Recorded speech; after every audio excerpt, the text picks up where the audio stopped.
Dan kita nggak boleh ya merendahkan keimanan orang, nggak boleh meninggalkan keyakinan orang lain gitu ya. Kalau menurut keyakinan saya ini yang benar, ya udah saya jalanin, tapi jangan juga merasa paling benar tadi, Betul. merendahkan keyakinan orang lain, enggak gitu. Menurut saya integritas ya udah, jalanin apa yang kau yakini benar gitu, tanpa merendahkan keyakinan orang lain.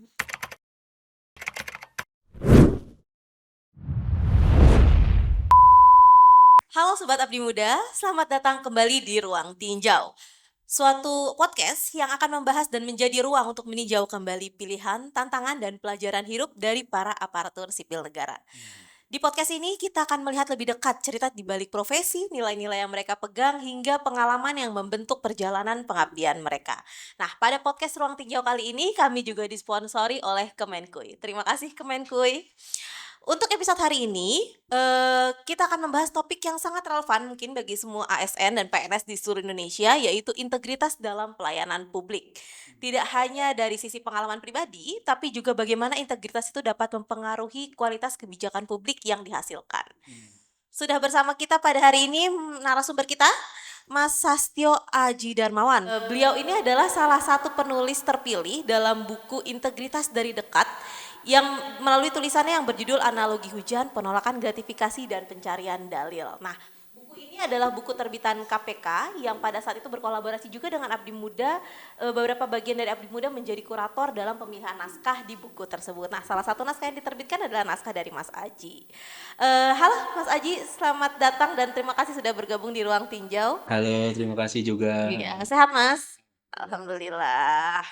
Di teman-teman Sobat Abdi Muda, kita syuting itu di weekend ya, berarti jadi di luar jam kerja. Ini masih mau direpotkan untuk kegiatan-kegiatan seperti ini. Makasih banget loh Mas Aji. Senang banget malah, senang banget. Iya. Nah, mungkin sebelum kita memulai masuk ke tema, boleh kita kenalan dulu ya Mas Aji ya. Saat ini Mas Aji bertugas di mana dan sebagai apa sih? Ya, saya bertugas di Kementerian Hukum, Mm-mm. tepatnya di unit kerja pengadaan barang jasa ya. Nama generiknya itu, tapi kalau nama nomenklaturnya di Biro Barang Milik Negara Kementerian Hukum. Barang milik negara di Biro BMN ya Ya. teman-teman, pengadaan barang dan jasa ini mungkin agak wow gitu ya bironya. Nah, mungkin kita ngomongin dulu terkait tulisannya Mas Aji gitu.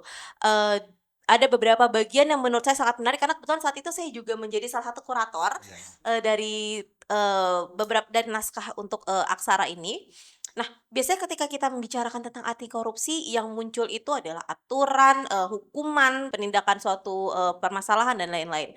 Tapi tulisan Mas tuh justru diawali dengan sebuah analogi gitu tentang hujan gitu, yang berkembang jadi cerita yang menurut saya cukup personal gitu. Ini teman-teman Sobat Abdi Muda boleh ya dibaca buku dan naskahnya. Nah, sebenarnya gimana sih cara berpikirnya dan bagaimana awal mula tulisan ini lahir, Mas?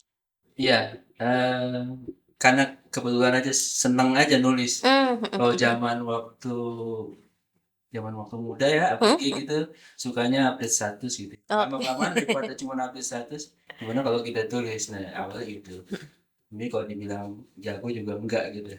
Nah, kalau cerita gimana tulisan itu terbentuk ya sebenarnya panjang ya, dari pengalaman yang saya jalanin. Ada pelajaran yang bisa saya ambil, awalnya cuma mungkin sebaris 2 baris kalimat, akhirnya saya coba tuangkan dan terima kasih Abdi Muda udah ngasih kesempatan dan bisalah jadi satu atau beberapa paragraf gitu. Mungkin itu awalnya ya. Iya iya iya. Jadi dimulai dari sering nulis-nulis status tapi bisa dikembangkan nih.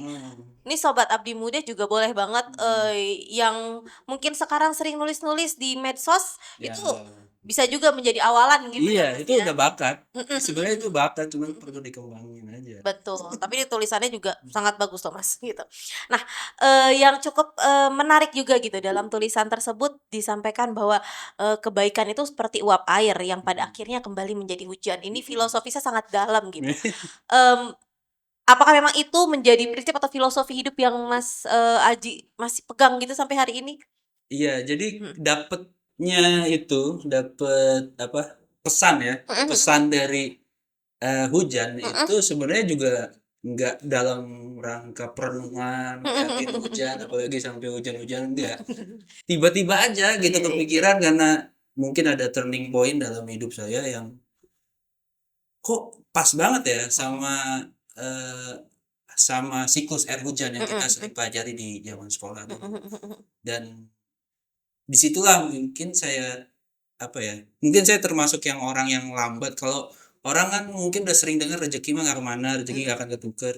Tapi kalau saya tipe orang yang mungkin harus dikasih dulu kejutan sedikit baru ini loh pelajaran hidupnya sebenarnya.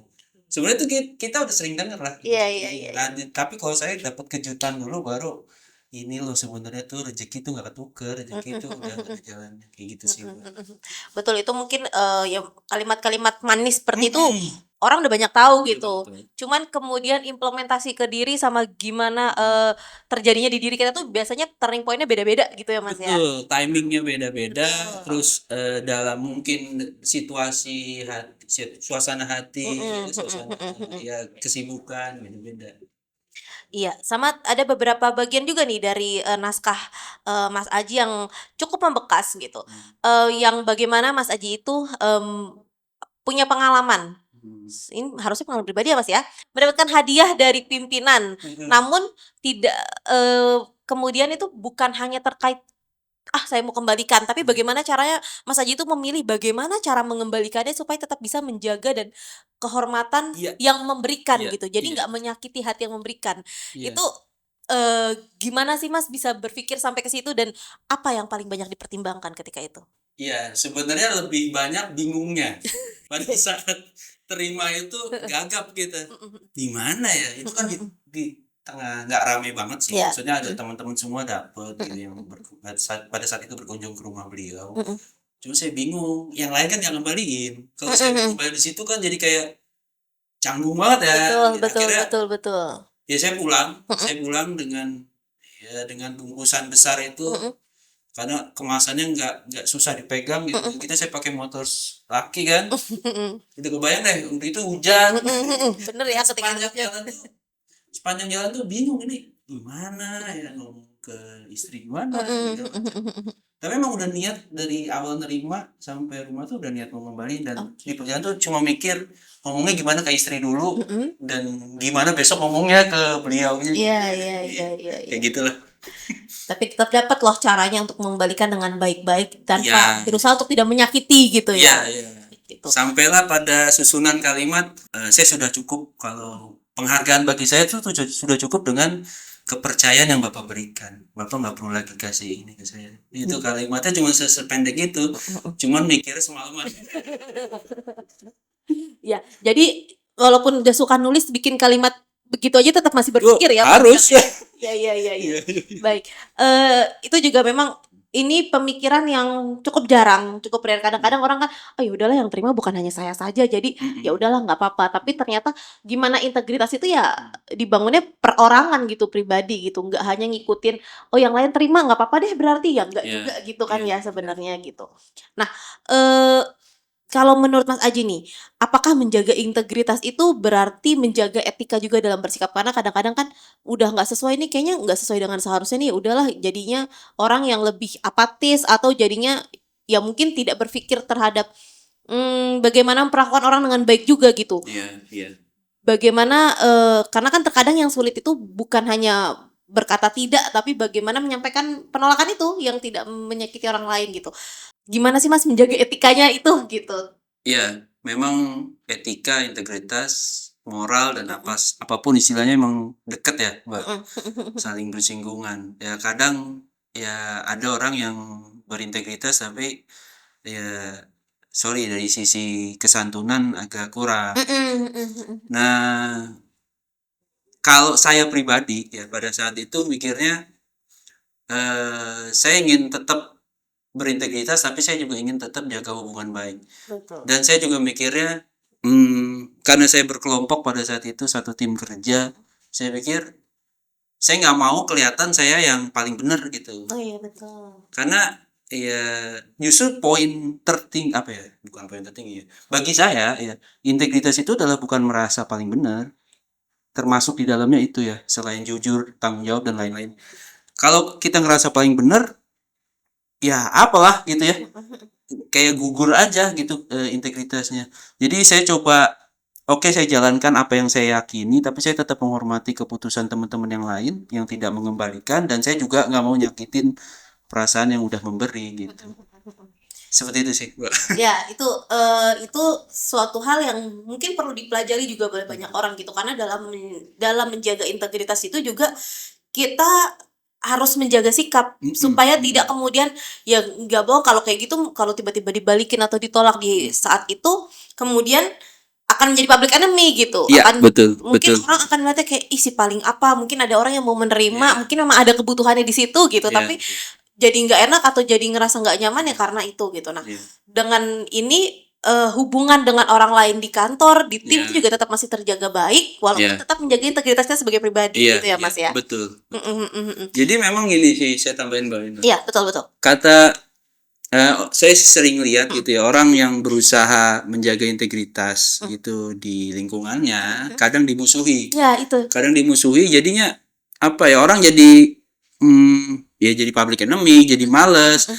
Orang juga jadi males pengen berintegritas, jadi kayak takut dimusuhin. Padahal sebenarnya ya udah berintegritas tapi tetap bersahabat juga bisa kok Iya. gitu. Iya. Kalau versi saya bilang ini integritas tuh dekat juga dengan keyakinan, Mbak. Keimanan gitu. Dan kita kan nggak boleh ya merendahkan keimanan orang, nggak boleh meninggalkan keyakinan orang lain gitu ya. Kalau menurut keyakinan saya ini yang benar, ya udah saya jalanin, tapi jangan juga merasa paling benar tadi, Betul. merendahkan keyakinan orang lain, udah gitu. Menurut saya integritas ya udah jalanin apa yang kau yakini benar gitu, tanpa merendahkan keyakinan orang lain. Itu saya sepakat poinnya di situ, karena mungkin pada akhirnya kalau kita mungkin dengar di masyarakat atau di publik banyak yang bilangnya kalau ibaratnya kalau lurus-lurus aja jadi PNS itu nggak akan dikasih jabatan, nggak akan kasih kerjaan. Nah, itu mungkin efeknya dari situ gitu. Jadi ya kita perlu juga menjaga menjaga hubungan baik gitu, Ya, tetap bersosialisasi dengan baik dengan orang-orang tanpa menyakiti orang lain, tapi juga menjaga integritas kita gitu ya Mas. betul. Jadi tetap masih bisa dipercaya melakukan pekerjaan-pekerjaan dan masih bisa ya pokoknya dipercaya oleh lingkungan sekitar ya, karena kita juga menjaga komunikasi dengan baik juga gitu ya. Setuju. Baik, itu pelajaran penting Sobat Abdi Muda. Nah, nih karena tadi disebutkan di awal, Mas Aji itu memiliki latar belakang di bidang pengadaan pemerintah. Udah berapa lama Mas di pengadaan? Dari 2009. Waduh, lama banget. 2009 mulai bantu-bantu aja senior. 2010 udah punya sertifikat sendiri, udah baru langsung in charge langsung dari 2010 sampai ya sekarang. Oke, berarti ya udah lumayan lama ya, udah belasan tahun juga ya Mas ya. Nah, berarti kan Mas Aji itu ada di salah satu bidang yang sering menjadi perhatian publik nih, gitu. Ketika berbicara tentang akuntabilitas dan integritas juga. Nah, menurut Mas Aji, kenapa sih sektor pengadaan menjadi salah satu area yang sangat membutuhkan integritas dan juga memang disoroti terus gitu sama publik dan masyarakat? Iya, jawaban cepatnya adalah karena pengadaan adalah salah satu cara ngabisin uang negara. Ngabisin dalam tanda kutip ya, menyerap, merealisasikan itu bahasa. Pelaksanaan anggaran itu salah satunya dengan mekanisme pengadaan. Dan karena berhubungan dengan uang, ya tentunya ada gula ada semut. Ya ada yang memang tulus menjalankan ya, mempertanggungjawabkan keuangan negaranya, tapi ada juga yang ya pemburu rente. Maka itu kenapa ya pengadaan barang jasa itu tingkat kedua terbesar ya dalam korupsi ya, di bawah suap dan gratifikasi. Iya. Itu jawaban cepat. Iya, itu tempat yang kalau mau dibilang basah gitu kasarnya ya, kalau untuk bagi orang-orang yang memang niatnya udah jelek gitu lah ya. Gitu. Jadi memang harus dari awal masuk ke situ tuh harus dengan niat yang baik gitu pokoknya. Jadi ibaratnya mempergunakan uang negara sebaik mungkin gitu. Gitu. Tuh, teman-teman. Nah, nih kalau kita ngomongin lagi pengadaan, nah, belakangan ini tuh masyarakat juga mengikuti perkembangan kasus dugaan korupsi pengadaan laptop Chromebook di Kemendikbud pada masa Menteri Nadiem Makarim. Nah, kasus ini juga kemudian menimbulkan banyak diskusi tentang bagaimana sih proses pengadaan itu seharusnya dijalankan. Nah, mungkin tanpa harus masuk ke prosesi hukum gitu ya Mas ya. Mungkin agak panjang nih kalau kita ngomongin terkait bagaimana peraturan dan lain-lainnya. Mungkin saya mau minta bagaimana sih menurut Mas Aji terkait kasus ini, dan pelajaran apa yang menurut Mas Aji bisa diambil oleh para ASN di kasus ini, khususnya terkait pentingnya tata kelola, mungkin akuntabilitas dan terkait pengadaan barang dan jasa. Siap. Saya mau mulai dulu bahwa ASN seperti kita, saya, Mbak Ainun, dan Mhm. mungkin teman-teman yang lain ya, Mhm. itu sangat kecil kemungkinan untuk tidak terlibat dalam pengadaan. Oke. Ya, itu poin yang pertama. Mhm. Ya, jadi kalau Anda ASN terus Mhm. merasa, "Ah, enggak, saya enggak pernah bersinggungan sama pengadaan," itu keliru besar. Mhm. Anda pasti bersinggungan sama pengadaan meskipun cuma dengan sekotak snack, Betul, konsumsi sekotak rapat ya. konsumsi rapat, atau tiket perjalanan dinas pulang pergi, Mhm. atau Akomodasi kunci gitu. penginapan yang Anda Mhm. gunakan kalau perjalanan dinas. Mhm. Itu semua pakai proses pengadaan. Iya, betul. Ya meskipun Anda tidak terlibat dalam transaksinya, tapi Mhm. Anda menikmati manfaatnya. Mhm. Mhm. Manfaatnya dalam tentunya yang positif ya. Mhm. Ya itu. Makanya, kalau saya selalu sejak 2019, saya pernah ya bikin semacam kampanye kecil-kecilan, waktu itu masih di Dirjen Ahu, Mhm. ya bahwa kita nggak boleh anti sama pengadaan, antinya sama korupsinya. Oh, sepakat. Karena banyak yang beranggapan, "Aduh jangan masuk pengadaan deh, jangan bantu-bantu orang pengadaan nanti kena masalah." Mhm. Mhm. Yang pengadaannya itu justru nggak bisa dihindari gitu loh, karena itu salah satu mekanisme pencairan anggaran kan. Mhm. Mhm. Yang harus kita hindari justru korupsinya. Mhm. Nah, itu dulu mindset-nya. Nah, kalau bicara tentang tadi kasus, Mhm. ya, tanpa, mengurangi rasa hormat kita ya sama para penegak hukum dan semua pihak yang terlibat di dalamnya, memang ada banyak, eee, poin, tapi saya akan bahas dari sisi pengadaannya aja sih, Mbak Ina. Mhm. Di kalangan kami para fungsional pengadaan, Mhm. para ahli pengadaan itu sangat menyesal bahwa putusan yang sekarang itu ada yang kurang sreg lah di kalangan Mhm. kami, Mhm. dari aspek pengadaan. Yaitu ada 3 poin, yang pertama masalah, keuntungan yang maksimal 15%, Mhm. terus ada mengarah ke produk tertentu, Mhm. Chromebook gitu Iya. ya, seolah-olah ini, pengadaan ini diarahkan ke merek tertentu, dan yang ketiga itu masalah peningkatan produksi dalam negeri. Itu isunya, isu dari sisi aspek pengadaannya. Nah, nggak tahu sih kita perlu bahas mendalam atau enggak? Boleh yang sekira-kira bagaimana menurut Mas Aji aja? Ya. Secukupnya dibahas, nggak apa-apa. Ya, jadi dalam aspek pengadaan itu, eee, memang kalau kita menyusun sebuah rencana kegiatan gitu Oke. ya, rencana pengadaan kita mau beli apa nih semua Mhm. instansi, itu ada namanya proses penyusunan harga perkiraan sendiri. Oke. Nah, harga perkiraan sendiri itu nanti yang akan dikompetisikan kepada para pelaku usaha, ya mereka akan menawar gitu ya. Nah, dalam proses penyusunan HPS itu memang ada kriteria, kalau kita mau hitung keuntungan Mhm. si, pelaku usaha, asumsinya Mhm. maksimal 15%. Biaya overhead dan keuntungan itu maksimal 15%. Tapi itu dalam fase penyusunan perkiraan harga, Mhm. bukan dalam fase menentukan kerugian negara. Oke. Di dalam Perpres pengadaan disebutkan, saya pasalnya nggak hafal, Mhm. ya HPS itu bukan alat untuk menghitung kerugian negara. Nah sayangnya, di putusan yang sekarang Mhm. ya, yang tingkat pertama, itu, angka 15% itu dianggap, sebagai, batasan wajar keuntungan. Oke. Padahal harusnya Mhm. itu nggak bisa dijadikan batasan maksimal keuntungan. Kan sudah ada proses kompetisi pada saat itu. Mhm. Sudah ada proses pengadaan yang sesuai aturan. Mhm. Ya, selama aturannya nggak dilanggar, harusnya ya keuntungan berapapun sah, Oke. harusnya gitu. Mhm. Mhm. Itu Mhm. yang pertama. Yang kedua, itu masalah tadi mengarah ke merek tertentu atau produk tertentu. Nah, OS itu ya, sistem operasi itu kan ada 3 ya kalau di dunia ini kalau nggak salah. Mhm. Ya, Chrome, Mhm. Windows, Mhm. sama iOS. iOS. Nah, kalau kita milih salah satu kan nggak apa-apa ya. Iya, Maksudnya itu kan bagian dari produk preference tertentu. ya. Itu bukan merek. Heeh. Ya Heeh. bukan merek. Nah sayangnya, baik APH, ya JPU Mhm. atau hakim ini seolah-olah menganggap OS itu adalah merek. Oke. Kalau pengadaan diarahkan ke merek tertentu nggak boleh. Mhm. Mhm. Tapi kalau ke nama komponen di dalam produknya, salah satu yang memang di dunia ini cuma 3 itu kok, Mhm. oligopolis strukturnya, Iya, mau iya, iya. gimana lagi? Iya, iya. Dan justifikasi milih, Chrome pun kan jelas karena murah dan dia tidak ada biaya, subscription. Subscription ya, Ya bulanan jadi ya. why not gitu? Mhm. Kenapa kenapa secara secara rasional kita bisa kita aja yang mungkin beli pakai uang sendiri pikirnya juga Make sense. kayak gitu Iya, ya kan, iya. kan tergantung kebutuhannya. Mhm. Itu.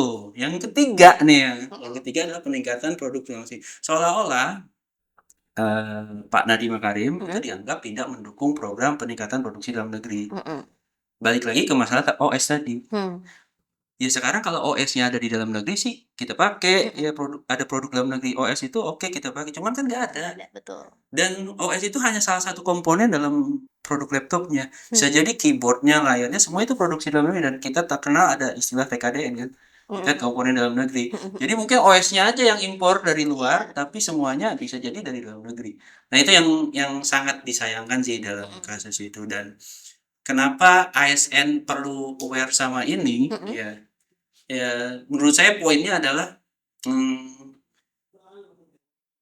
karena setiap ASN ya mungkin yang kalau kaitannya dengan produk ini adalah di Kementerian Pendidikan ya. Hmm. Pada saat menyusun perencanaan itu pasti terlibat. Oke.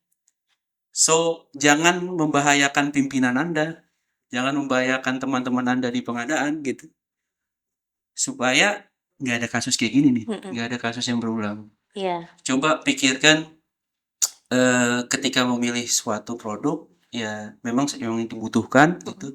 Ada apa ada kaidah-kaidahnya, ada batasan-batasannya. Ya harapannya sih kalau semua pihak ASN ya terutama aware sama hal-hal pengadaan, terutama aspek pengadaan, ya kesalahannya tidak akan berulang.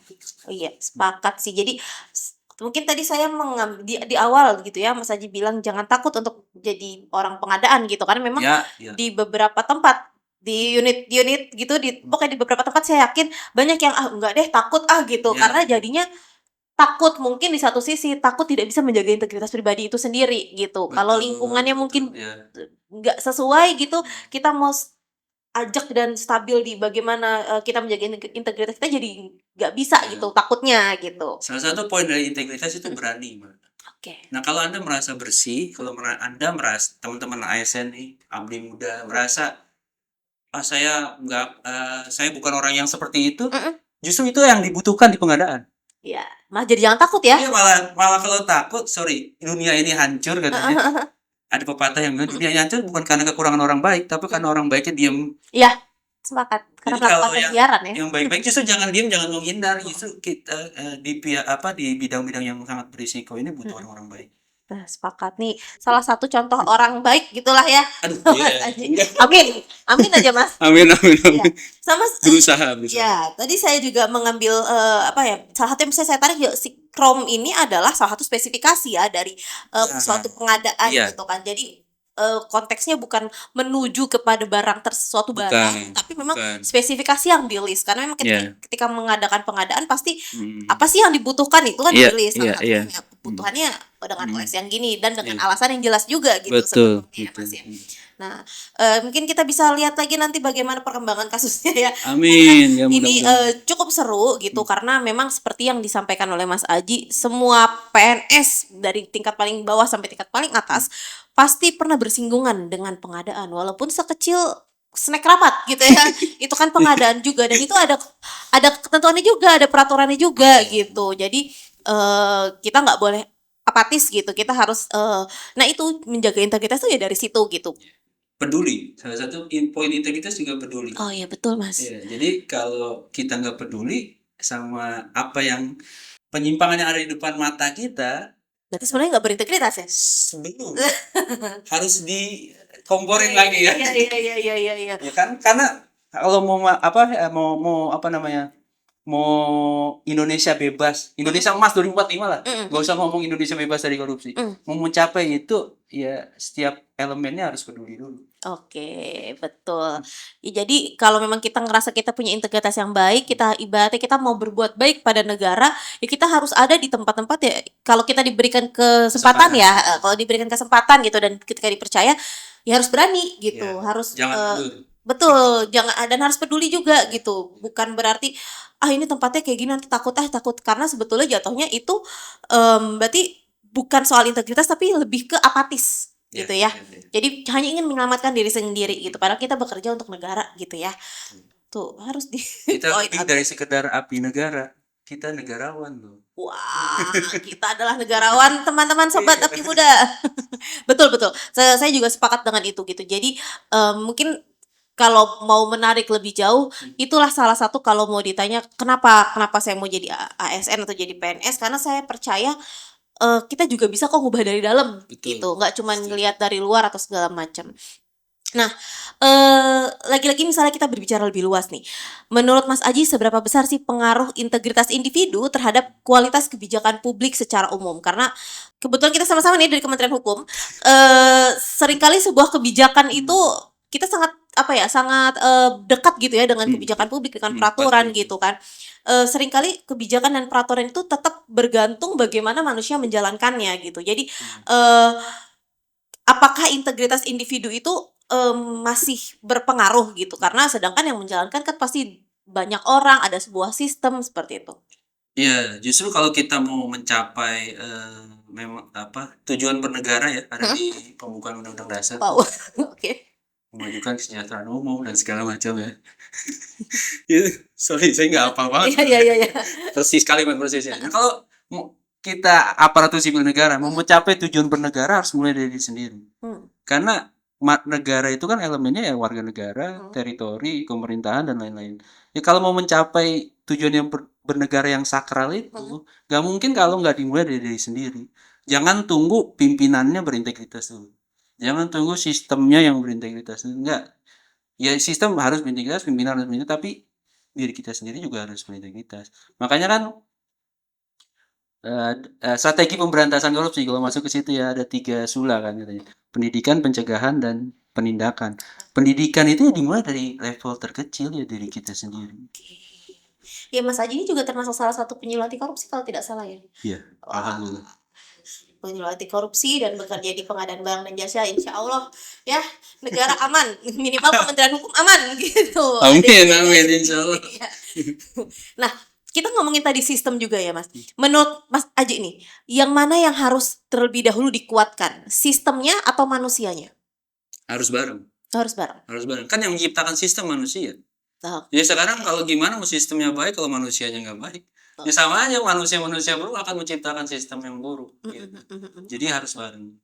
Ya, sepakat juga itu. Harus bareng berjalan bersamaan, karena kalaupun sistemnya baik, kalau yang menjalankan tidak baik akan belok-belok juga itu pada akhirnya. Iya.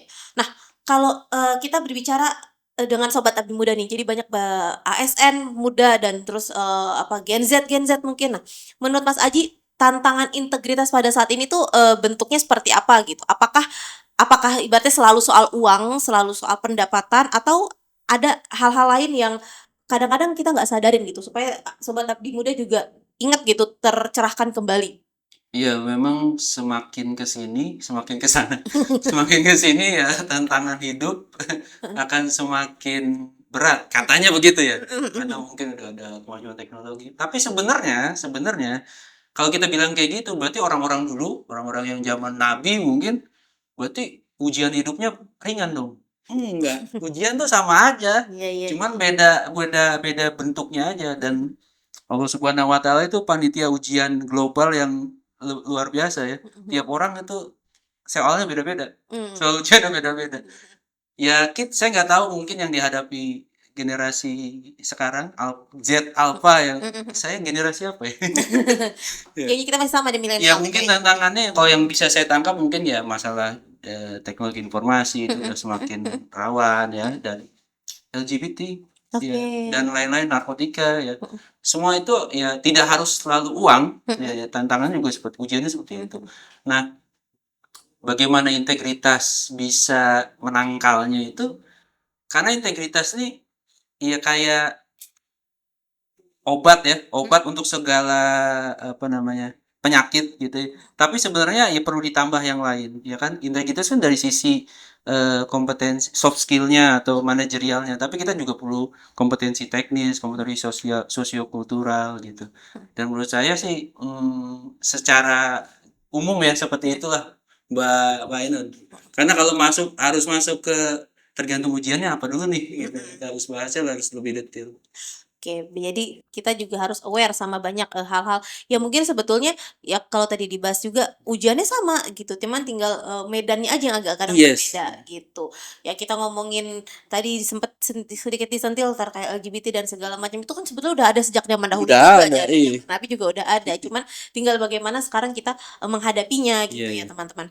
Nah, mungkin kalau kita kembali lagi nih sedikit ke tulisan Mas Aji, karena kan, memang tulisan itu sangat personal gitu. Nah, kalau hari ini Mas Aji diminta menulis ulang artikel tersebut, ada nggak sih bagian yang ingin ditambahkan?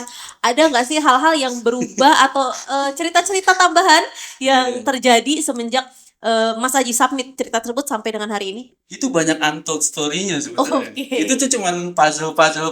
Soalnya sebenarnya kalau disisipin kayak film-film Star Wars tuh ada bagian-bagian yang Iya, yang diselipin tuh cut-cut. bisa banget.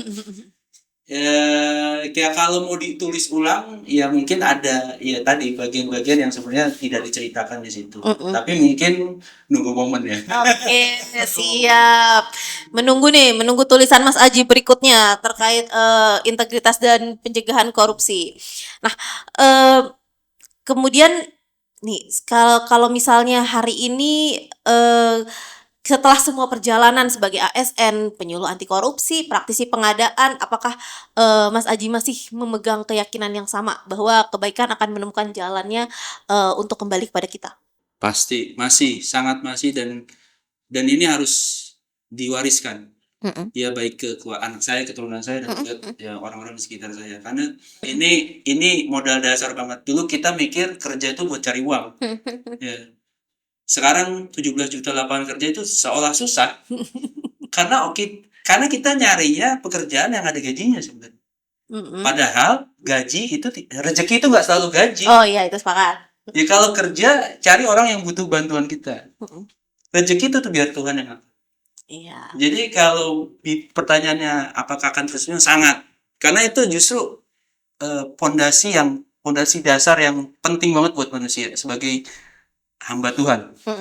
Kalau di agama saya tauhid tuh. Kalau kita yakin Tuhan yang memberi rezeki kita, yang analogi hujan ini akan terus saya pegang.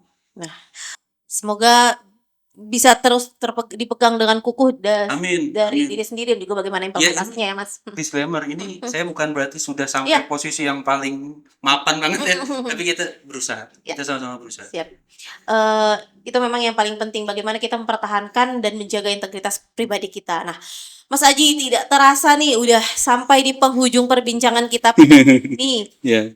Dan dari obrolan ini juga saya menangkap beberapa pesan yang sangat kuat. Yang pertama itu terkait ketika kita ngomongin gratifikasi atau kita ngomongin hadiah dari atasan atau menjaga integritas itu tidak hanya sekedar serta-merta menolak sesuatu yang salah, tapi bagaimana cara menolaknya juga supaya tetap bisa menjaga hubungan baik dengan orang-orang di sekitar kita gitu ya. Dan kemudian mungkin seperti analogi yang Mas tuliskan, setiap kebaikan yang kita tanam memang tidak selalu kembali dengan cara yang sama gitu ya, dengan cara yang kita duga, tapi pasti akan ada jalan untuk balik ke kita. Betul. Karena lagi-lagi rezeki itu tidak hanya tidak selalu. Dengan kita hidup sehat, hidup tenang, hidup jauh dari hal-hal yang tidak baik untuk diri kita sendiri, itu termasuk rezeki ya Mas ya. Betul. Nah, mungkin sebelum kita akhiri nih, saya ingin minta satu pesan terakhir dari Mas Aji yang ingin disampaikan kepada Sobat Abdi Muda, khususnya para ASN muda, mungkin lagi banyak nih CPNS yang baru belum lama dilantik gitu ya. Tentang bagaimana menjaga integritas dan tetap percaya bahwa bekerja dengan jujur adalah pilihan yang sangat layak untuk diperjuangkan. Ya, buat teman-teman abdi muda yang mungkin baru bergabung dengan instansinya masing-masing, ya pesan saya, jangan pernah berhenti belajar, jangan pernah merasa cukup dengan apa yang sudah kita dapatkan di bangku sekolah atau mungkin di keluarga. Ya mungkin kita berasal dari keluarga yang harmonis, kita pernah mengenyam pendidikan yang tinggi, tapi jangan lupa banyak pelaku pelanggaran itu juga pendidikannya tinggi. Iya, betul. Dan kadang juga ada pendidikan dari keluarga yang kita kurang pahami dengan baik gitu ya. Nah, makanya selama jantung masih berdetak gitu ya, darah masih mengalir, teruslah belajar, cari hal-hal yang belum belum tersentuh selama ini. Dan salah satu yang belum tersentuh bagi saya adalah waktu saat itu adalah tentang integritas. Integritas, kita bicara jujur, kita bicara tanggung jawab itu pelajaran SD. Tapi integritas yang sesungguhnya bahkan nggak bisa dinilai di atas kertas. Integritas yang sesungguhnya bahkan hanya bisa dinilai saat kita sendirian. Iya. Nah, itulah perlu jam terbang, perlu pengalaman yang banyak, jangan sungkan-sungkan untuk belajar dengan orang lain juga, jangan lihat gurunya siapa. Mungkin itu aja sih. Ya. Mudah-mudahan bisa berkarya dengan baik Amin. dan berkontribusi untuk negara ini. Pastinya. Terima kasih banyak Mas Aji atas cerita, pengalaman, dan refleksi yang dibagikan kepada Sobat Abdi Muda pada hari ini. Semoga obrolan kita dapat menjadi pengingat buat semua Sobat Abdi Muda bahwa kita semua itu punya peran penting dalam kebijakan publik yang baik dan harus selalu berawal dari manusia-manusia yang berintegritas. Terima kasih juga pada Sobat Abdi Muda yang telah mengikuti Ruang Tinjau sampai selesai. Saya Ainun Fajri, pamit undur diri. Terima kasih.